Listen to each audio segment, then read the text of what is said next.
you want to ask a question, put that in the chat function on the Zoom, or you can text me as well. So we're all set. We will get started with an opening comment from Chancellor Green.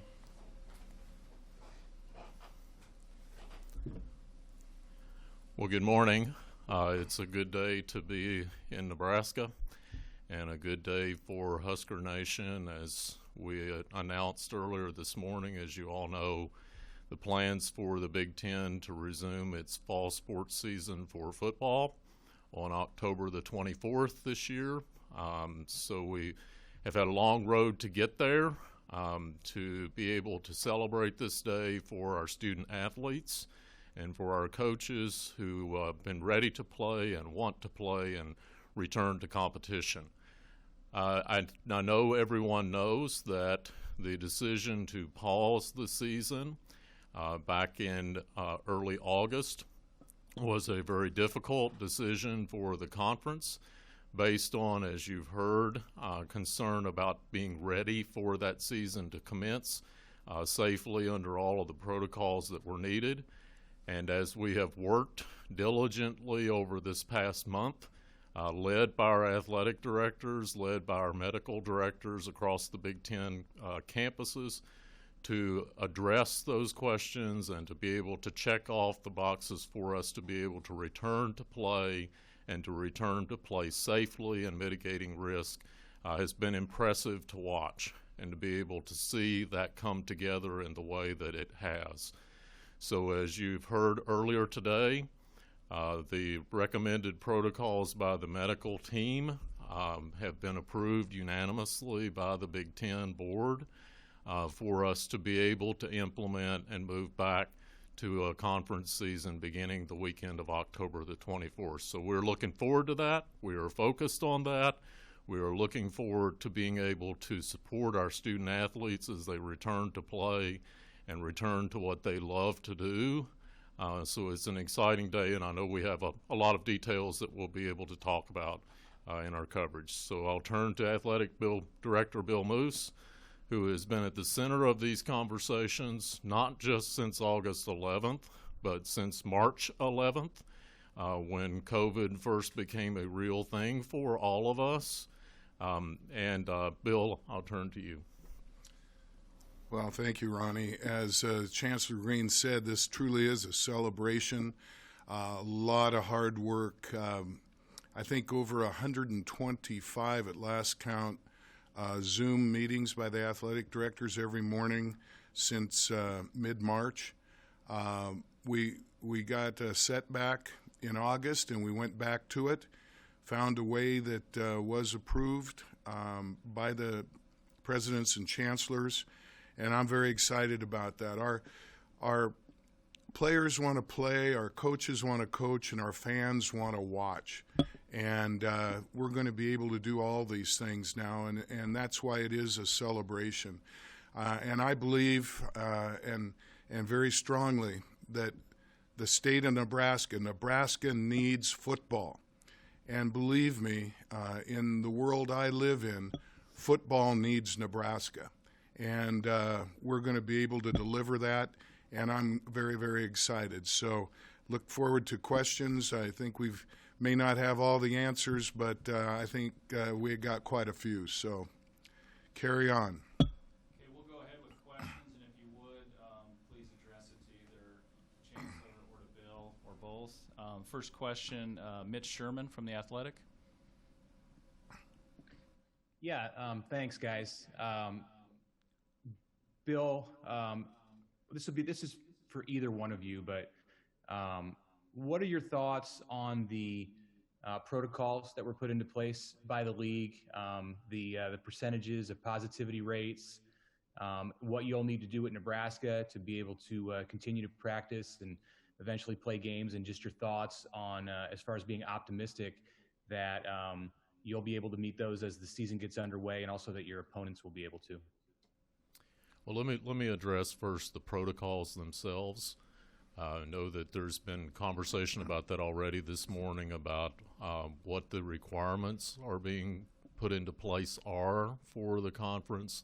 I mentioned the exhaustive review of the way we should move forward safely for our student athletes, our coaches, our support staff, our game management staff, in terms of risk mitigation around COVID-19. So the everyday point-of-care antigen testing approach that was recommended by the medical group and being put into place on all 14 university campuses for the football programs is the key part of that, which we think and know is the most stringent protocol of any athletic conference that exists, and it mitigates that risk down to where we are very comfortable with being able to move forward. So I'll just say that first of all. The specific protocols around test positivity rates and population positivity rates on that everyday testing, again, on the advice of the medical recommendation, committee recommendation, they are appropriately stringent, but we do think they are reasonable for being able to meet them moving forward. So we're optimistic in being able to get those tests in place and get that moving as quickly as possible in the next couple of weeks. Bill, I'll turn to you. That has been a big piece of this, obviously, and it was the major concern back in early August when the vote was taken that we were going to postpone, and a lot of things have evolved since then, and I think we've been on top of it. As Chancellor Green said, there's no conference in the country that is more detailed in our testing and the requirements to return to play, and this is going to continue throughout the season. So it's important that the central theme remains the health and safety of our student athletes, to make sure they're comfortable, their parents are comfortable, and that we can return to play with everyone feeling that they can return to practice and competition and feel good about the fact that we have a clean field. And I might just add to that, Mitch, that what's different today than what the case was a month ago when we were going through this decision-making process in early August is that availability of those point-of-care tests and the ability to administer that, to know that we have that capacity in order to have that clean field and to have that in place for the student athletes as we move forward. Next question, Eric Olson, Associated Press. Yeah, wanted to ask either Bill or Ronnie if they think that we'd be in this place today if it weren't for kind of the pushback that with Scott Frost right out of the gate, the parents, the players.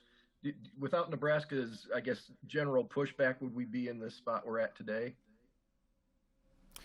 Well, the decision in August was a very carefully taken decision by the conference, and that decision was made. We actually said at Nebraska that we felt we were prepared to play. We were prepared to move forward safely. We wanted to move forward safely. That is the case. We were and still feel very strongly that we were prepared to play. But fast forward now to where we are today, and I think this was very well put today in the conversation about how we are able to move forward with what we have now in place. We are in a considerably better place than we were a month ago in terms of having those tests available and understanding how to completely mitigate that risk for our teams and for our student athletes. So it's a different, we're in a different place than we were a month ago. We absolutely feel the importance of needing to play and having that opportunity for our student athletes to be on the field in competition. So we're celebrating the fact that we're here today and we're able to move forward with a successful season, we believe, on October the 24th. Yeah, and I might add to that, Eric, the athletic directors were all in favor of returning to play back in August. And I'm going to take this opportunity to say, for 6 months, and it's somewhat ironic, we've gotten to know each other and respect each other. I'm talking about the athletic directors, having been on Zoom meetings practically every morning, including weekends, and we were solid in the return to play. So the pushback when we did not get the vote that we were hoping we could get, we just went back to work and tried to address, and I think we did successfully, what we needed to accomplish in order to go back and have our chancellors and presidents take another look at this. And I couldn't be more proud of my colleagues and the conference office and, of course, the entire Big Ten. So we were outspoken, both Scott and me, and again, we're in a different location here in this footprint, and it is safe in Lincoln, Nebraska. And I pointed that out from the beginning. The safest place for our young student athletes is Lincoln, and the safest place in Lincoln is in our facilities. And we emphasize that, and from the very beginning, and in the end, we're getting the result we want. And I'd also add, I might just add one more thing. It's also consistent with the fact that we were from day one to stress the importance of being able to be in academic session here at the University of Nebraska, which we've worked very hard to do and successfully to do. And so it also paralleled our belief that moving forward and moving forward safely, that we could do that. My follow-up to either is, the commissioner said that this decision was not going to be revisited. So obviously the science changed, but did the push that Nebraska, Ohio State was on the front end of, do you think that pushed along the reconsideration of it when originally it wasn't supposed to be revisited? Well, I'll make a quick statement on that. We postponed the season, and we were first talking about after the first of the year, but our presidents and chancellors listened from the directors and the conference staff that we were making great strides in some of the areas that they had concerns.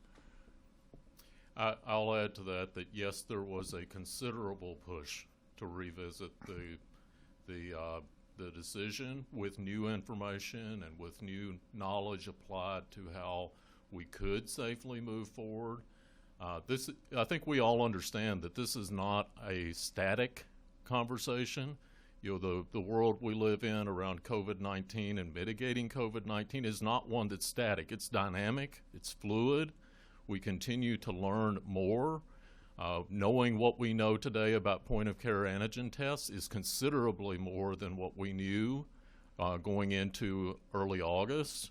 That is something that has changed dramatically for us, but I will say we pushed hard, and we pushed repeatedly hard for getting to this point, and I thank my colleagues who did that as well.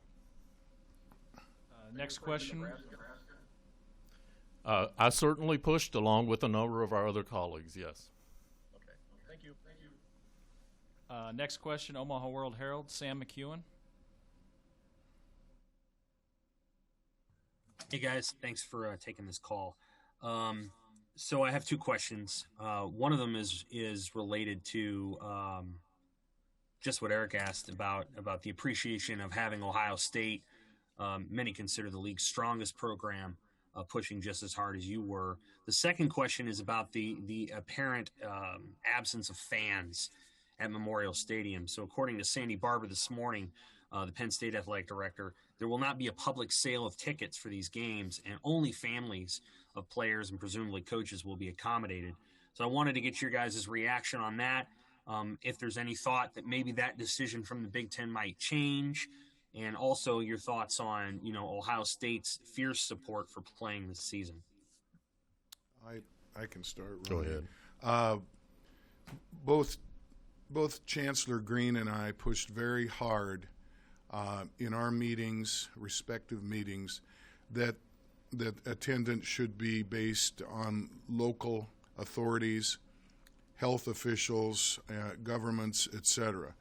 Again, in our footprint, our situation is different. But that does not appear that it's going to be the case. Certainly did not want it to be a deal breaker. And we're going to think of some innovative ways to have our fans involved. We love our fans. They're the greatest fans in college football.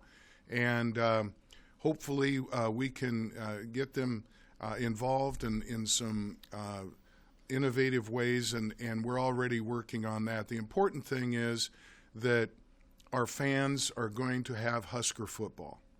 And they're not going to be able to be in their seats, hopefully just for a year, but we're going to need them now as much as we ever have. I'll just add to what Bill said. We did personally believe as an institution that should be a local decision on being able to have fans in the stands, so to speak, under appropriate guidance with public health, obviously. But the medical team of the Big Ten did recommend, as part of their recommendations, that there be only family and staff in person at the games. We all know Nebraska. We all know that our fan base, Husker Nation, the state of Nebraska and beyond, that they will be in Memorial Stadium whether they're there physically or not. And as Bill said, I know that may not be perfect, but they will be there in spirit, and they'll be there supporting our team, and we know that will be the case. Sam, your question about might this be revisited or might it be considered? I'll go back to what I said earlier. This is, of course, a fluid and dynamic situation. When I said we know a lot more today than we knew on August 11th, I think we're going to know a lot more in November than we know today. And we will continue to evaluate what those conditions are. It is not lost on me that there are other conferences that are playing and competing as well, as we know has started over the last couple of weeks, and we'll see more of here in the coming weeks ahead. And there are examples of where that is being done successfully. And so we will continue to learn more as we move forward. Can you give a general thought on what was the primary concern of medical officials as it related to fans in the stadium? And was it related to specific locales in the Big Ten? Well, I believe that it gets back to the safety of the players. Some of that I question, because I know here at the University of Nebraska we're very careful of how we protect the players, and would be in this situation as well. But there's talk about the total overall campus and the community and so forth, and we want to be good citizens in both. But again, some of our venues are different than others. Some of our locations are very different from others. And in the end of the day, this is how it came down, and it was a unanimous vote. But I wanted to make sure that everyone knows that was a concern to Chancellor Green and myself, and we worked very hard in hopes that we could have it done locally and not as a conference. John Bishop, 1620 The Zone in Omaha. Yes. Question first, Chancellor Green. Could you expand a little bit on this community or population positivity test? What specifically does that mean? And then I would have a question for Bill Moos. And Bill, might there be ideas out there to engage the fans now that they cannot be in the stadium? Are there maybe plans to do something of that nature once the season gets started? Yeah, I'll address that first one for you, and we'll try to keep from getting too technical on it. It has to do with the team group. So specifically to the team being tested every day with the point of care test, and supporting staff that interact with them daily. So that congregate group, if you want to think of it that way, so within that group, The test positivity rate, so the percentage of those tested on a given day that are positive on that test, is one measure. The other is the population, the entire group of active cases that were identified as positive. So those are the two statistics. And the medical community that was working with us gave us those parameters for what they thought those thresholds should be in order to be able to continue to have contact practice and compete. So those are the two statistics. And to answer your question, your second question, we have one of the most outstanding, if not the most outstanding, staff in regards to marketing and promotions, and very innovative. You just need to go back to the spring game, the virtual spring game, and look at the numbers who watched that, and that was a make-believe game.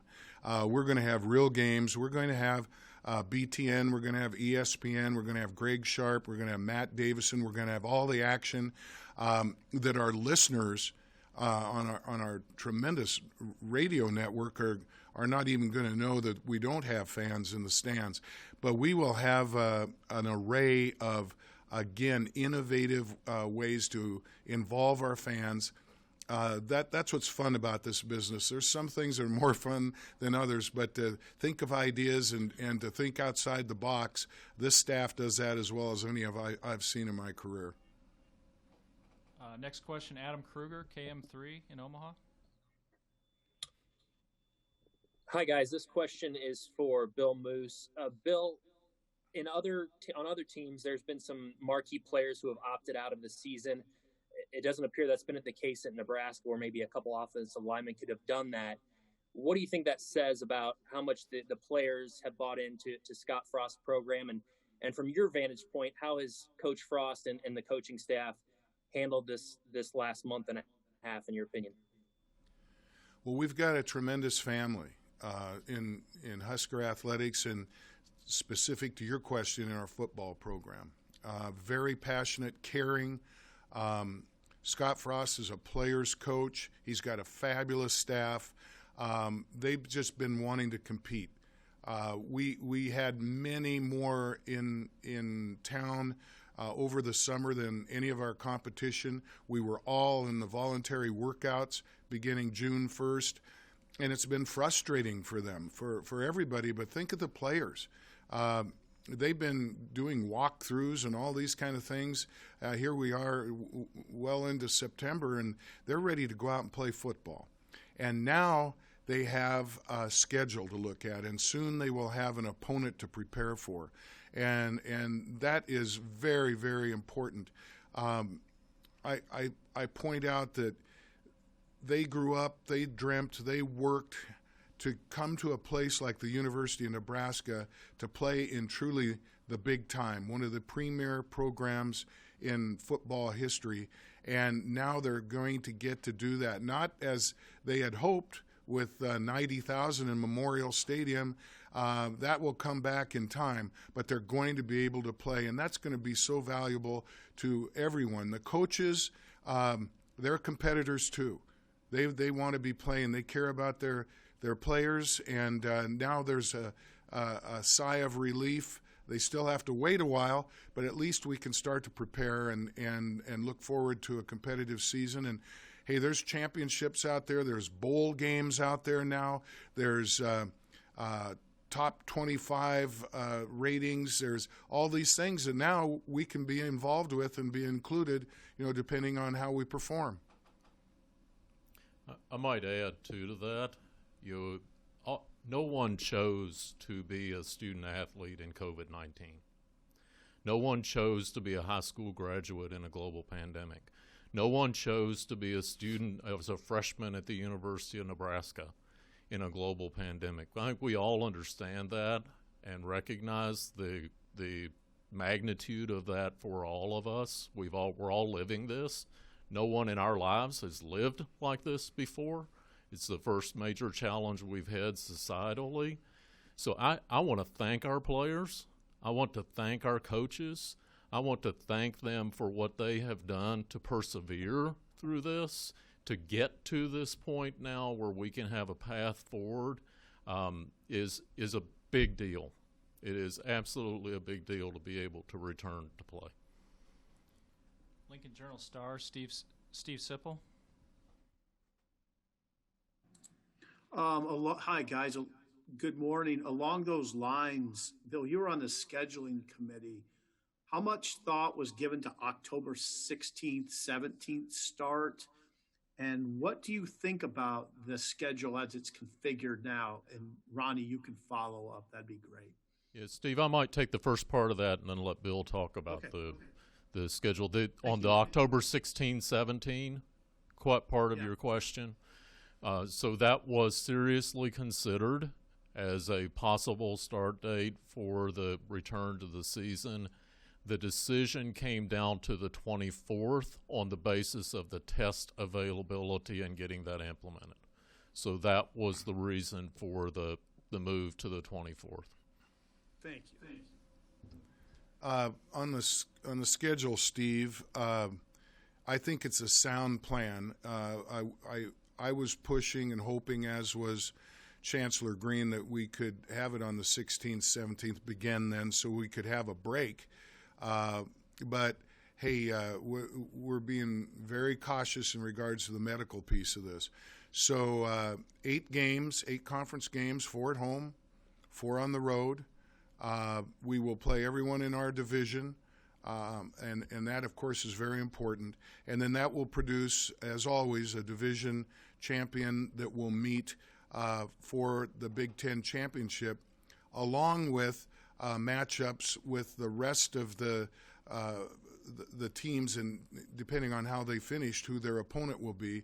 And I think that brings a little bit of a unique aspect to the season, and also allows all of our teams to get 9 games in. Thank you, guys. Next question from KETV, Catherine Garcia. Hi, everyone. I just got a couple questions here on a couple different gears, but the first one I have, are there any plans to do anything with season ticket holders who already paid their yearly dues and paid for their tickets? And either of you can answer that question. And the second one I have is, will you discourage any tailgates or large gatherings, especially that Lancaster County is under phase 3 of reopening? Who would you consider responsible for those gatherings? I will say that, again, our amazing fans were all notified when it looked like we were not going to have a traditional season, and given an option to respond in a couple of ways. And the results of that, pretty much these percentages were 20% of our fans said, please keep our money for our donations and for our season tickets. This is a rough time. We want to support you. We want to be with you. About 60% said, you keep our money and please apply it to next season when hopefully we're going to be back to normal. And only 20% said, we would like a refund. We're with you, but these are tough times for everybody, not just in athletics, and they'll be back next year. So I think that was a tremendous response, and again, a true indication and proof that we have outstanding, wonderful fans, the best in the country. And I think on the second part of your question about gatherings, tailgates, so forth around the 4 home games that we'll host here or have here on campus, we had already made the decision going into the planning for the season when we were planning a September 5th season. You'll remember earlier that there would be no tailgating on the campus because for us, in having our academic mission underway, we are not having group gatherings of any kind beyond the public health directive in Lincoln of size. So that decision had already been made. Yes, sir. Just a quick follow-up. If there were an outbreak to occur, who is responsible in protecting the rest of campus? Because obviously these are student athletes, other students and faculty could be affected. We work daily, hand in hand, with the Lincoln-Lancaster County Health Department and all of our ways of risk mitigation and handling risk mitigation. We're actually very pleased with where we are in our 5th week of our semester that we're now in for the academic term, and so it be the same approach.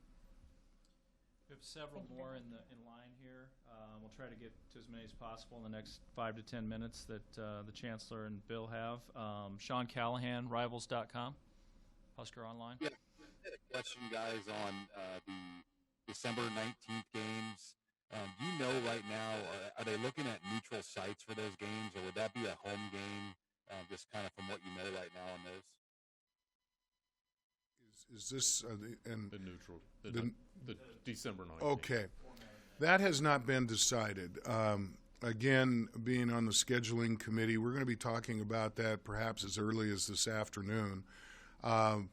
There are a couple of options, obviously, on the various campuses, and that would be the higher seed of those games, best record. I would presume, not having that cast in stone, or even possibly in dome stadiums, maybe 2 or 3 dome stadiums that we would have a couple of games in each. And we got to remember that our weather's going to be a little sketchy in this part of the country, in the entire 11-state footprint of the Big Ten. So these are things we're going to take into consideration as we work on the schedule throughout this week. How big of a topic was that? Because obviously it's never been done before. None of this stuff's been done before. So we'll look at it. You know, we've played in tough conditions. And I learned real fast. You get into mid to late October, you can have snow going sideways, whether you're in Lincoln or you're in Ann Arbor or East Lansing or wherever. So our players, they understand that, and our coaches. It just might be a little bit better environment, taking into consideration that's where the championship game would be played in a normal season, would be in a dome in Indianapolis, that all of those games be in that kind of an environment. But we're going to take a good look at that. There's also one other consideration on that, Sean, just to add. So each of the 14 Big Ten institutions has had their own approach to the fall term as we've adapted and pivoted to the conditions of COVID-19. So we have some institutions like us that are in session academically and finishing at Thanksgiving. We have others who are going forward through the whole semester. So that's part of that conversation as well, is what's happening on the campuses. I don't know if there'll be safety protocols as far as overnight stays. Are they going to want teams staying in hotels, or will they go in and out on the same day for road travel? We can explore all that now. We'll be looking into charter flights, making sure that everything and everywhere we go is clean, the buses, the planes, the hotels, certainly the food preparation and such. But I foresee right now getting back to fairly normal in regards to team travel, and especially, again, with a footprint that covers our wide array of campuses, that it would be a little tough to go in, turn around, and come back, but we're not going to take that off the table. We'll look at it all. Yale Varsity, Derek Peterson.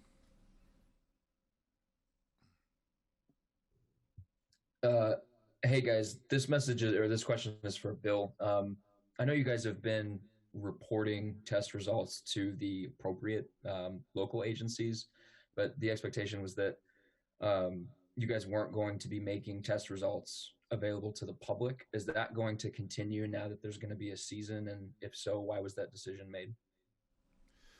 Well, the big part of the decision and the basic part is to protect the student athlete and their rights. We do report these things to the Big Ten confidentially. Certainly on campus, the proper authorities know as well. But we've got to follow the rules and regulations and be very sensitive to the student athletes and their privacy.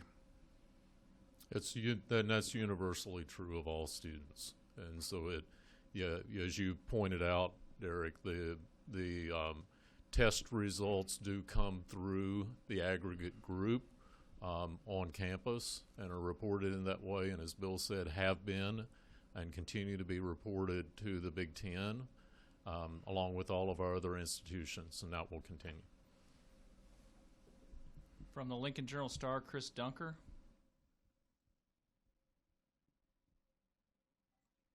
Hi, thanks for taking my question. So if the teams and the support staff are being separated out in terms of the population there, but their results are still going to be reported as part of the broader aggregate results of the university, is that correct?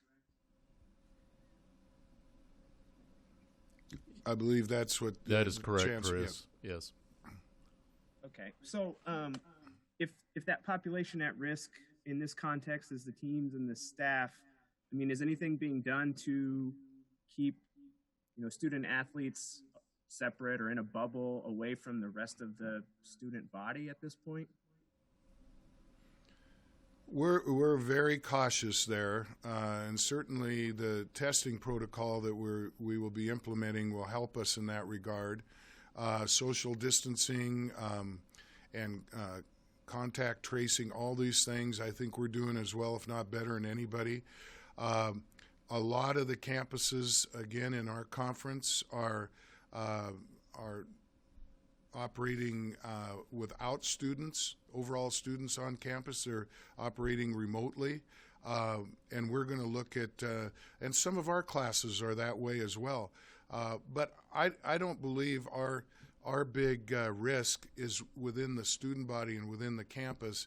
It would be more of socializing and not being very careful in what people are doing in their time off. And now that we have a schedule, and it's not just, hey, if you're not living up to what we're asking for and what our requirements are, you're not going to be practicing this week. Well, okay, I'm going to miss 12 hours of practice. Now you may not be playing against Minnesota next week. And that's a big piece in regards to the control and discipline of a sport program. And I have one quick last follow-up question for Chancellor Green. Is there anything being done to expand testing for the broader campus community at this point? Yes, Chris, so I think you're familiar with the testing that we've had in place campus-wide since, ironically, August 12th, similar to the earlier date we were talking about earlier.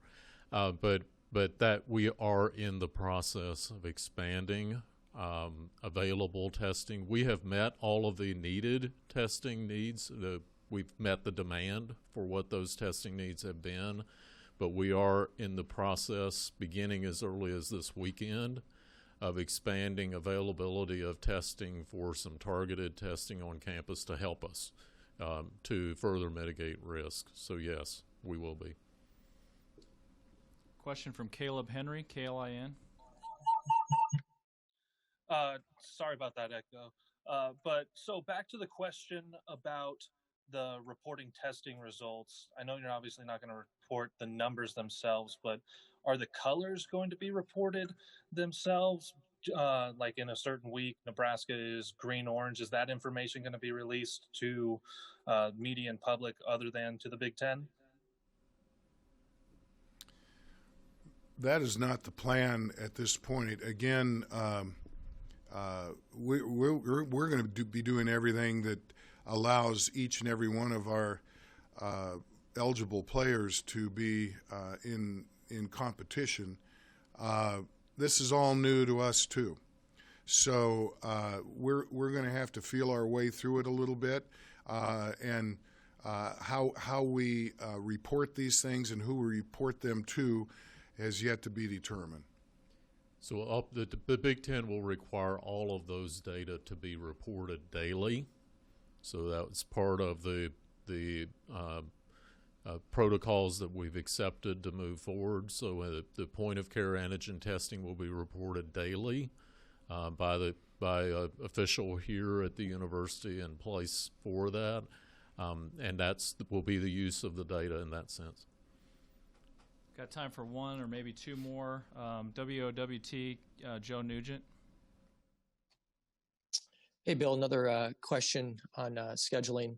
A lot of traditions in the conference, especially that Thanksgiving weekend. Has there been any talk? Do you want to try to play that Friday, or do you think you will stick to Saturday games through this 8-game schedule? No, I think there will be Friday games, especially due to the inventory we want and need to provide to our television partners. I pressed all along on all these different models to situate the schedule so that Nebraska had our Black Friday game, which, as you know, is a tradition, and hopefully with Iowa, who we are now establishing as that rival. And I think we can probably work through that, and again, that remains to be seen, and probably have that answer within the next 2 or 3 days. Okay, final question from KETV, Andy Kendi.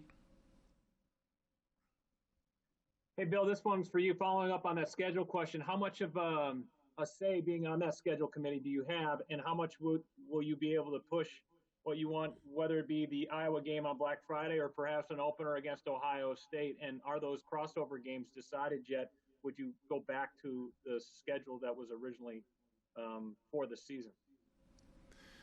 Yeah, the question is, with the schedule that we put out in early August, we had 4 crossover opponents, and now we will only have 2. So who's going to be taken off of that and who's going to stay on? And we got to be very sensitive to that, especially in regards to the schedule and how fair it is to the participants. So that'll be a big part of our discussion, and everyone that's on that committee, which I think have done good work so far, and we kind of take it over now. I think we're going to be fair and equitable, and the traditional games, we will still have Purdue and Indiana, even though that's a crossover. That's an important rivalry. We will have Ohio State and Michigan and all the ones that are traditional big-time rivalries. It just depends when they will fall in the season. It probably not at the end. Again, we want to be good partners with our television companions, and they will have a say in this as well. Okay, Chancellor or Bill, anything else you want to close with? Well, the last thing I would say is, as we started, it's a good day for Nebraska. It's a good day for being able to return to competition. We look forward to that and the excitement that will come with that for everyone who is anticipating it and wanting it so badly.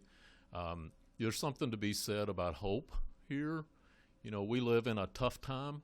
We live in a time that is challenging for everyone, the time we're living in, and I am really hopeful because we're being able to move forward, we're being able to try and to make this work, and we're trusting that it's going to work. And I thanked earlier our players, their families, our coaches, our staff, Bill and his leadership team for everything that's been done to get this work done and be able to be at this point.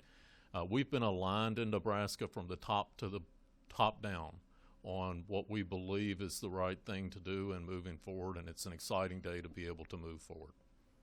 And I just might add again, very excited for our players, our coaches, and our fans. We have a chance to have a very, very good football team.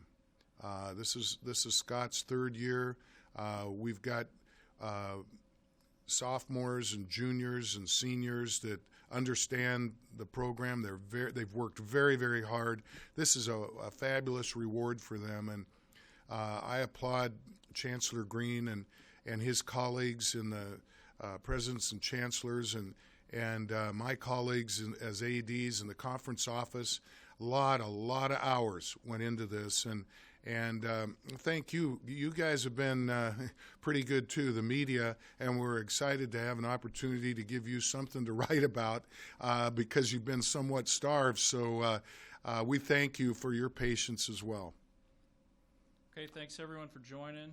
Appreciate the on short notice, and we'll communicate any further media opportunity in the coming days as it Keith, develops. you better say "Go Big Red." Go Big Red. Thanks, guys, ladies.